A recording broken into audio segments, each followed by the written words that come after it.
backup das máquinas virtuais. O backup de dados e a recuperação são uma parte necessária do planejamento de qualquer boa infraestrutura. Pense em um bug que elimine alguns dados, ou talvez você precise recuperar alguns dados arquivados para fins de auditoria. Manter uma boa estratégia de backup garantirá que você não precise trabalhar exaustivamente quando os dados ou o software precisar ser restaurado. O backup do Azure é uma oferta de backup como serviço que protege computadores físicos ou máquinas virtuais, independentemente do local em que residam, localmente ou na nuvem.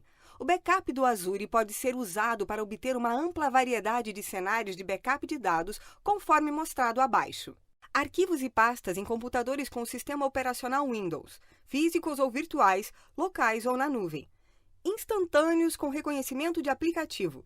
Serviço de cópias de sombra de volume. Cargas de trabalho de servidor populares da Microsoft, como Microsoft SQL Server, Microsoft SharePoint e Microsoft Exchange. Suporte nativo para máquinas virtuais do Azure, no Windows e no Linux. Computadores cliente do Linux e do Windows 10. Vantagens do uso do backup do Azure. As soluções tradicionais de backup nem sempre aproveitam por completo a plataforma Azure subjacente. O resultado é uma solução que tende a ser cara ou ineficiente. A solução oferece armazenamento em demasia ou muito pouco armazenamento. Não oferece os tipos corretos de armazenamento ou tem tarefas administrativas complicadas e longas. O backup do Azure foi projetado para trabalhar em conjunto com outros serviços do Azure e fornece vários benefícios distintos.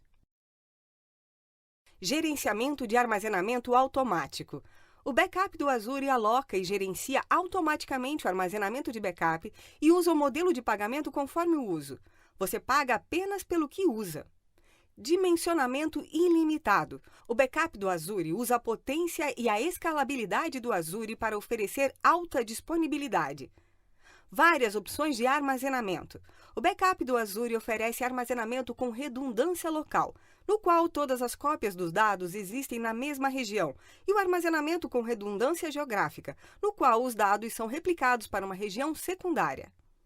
Transferência de dados ilimitada. O backup do Azure não limita a quantidade de dados de entrada ou saída transferida. O backup do Azure também não cobra pelos dados que são transferidos. Criptografia de dados. A criptografia de dados permite a transmissão segura e o armazenamento dos dados no Azure. Backup consistente com o aplicativo. Um backup consistente com o aplicativo significa que um ponto de recuperação tem todos os dados necessários para restaurar a cópia de backup. O backup do Azure fornece backups consistentes com o aplicativo. Retenção de longo prazo. O Azure não limita o tempo durante o qual você mantém os dados de backup. Usar o backup do Azure. Quando você quiser fazer backup em mais de um computador, será possível baixar e implantar os vários componentes que o backup do Azure usa, em cada um deles. O componente implantado depende do que você deseja proteger. Agente do backup do Azure. System Center Data Protection Manager. Servidor de backup do Azure. Extensão de VM do backup do Azure. O backup do Azure usa um cofre dos serviços de recuperação para armazenar os dados de backup. Um cofre tem o suporte de blobs do armazenamento do Azure, tornando uma mídia de armazenamento de longo prazo muito eficiente e econômica. Com o cofre instalado, será possível selecionar computadores para fazer backup e definir uma política de backup, quando obter instantâneos e por quanto tempo eles serão armazenados.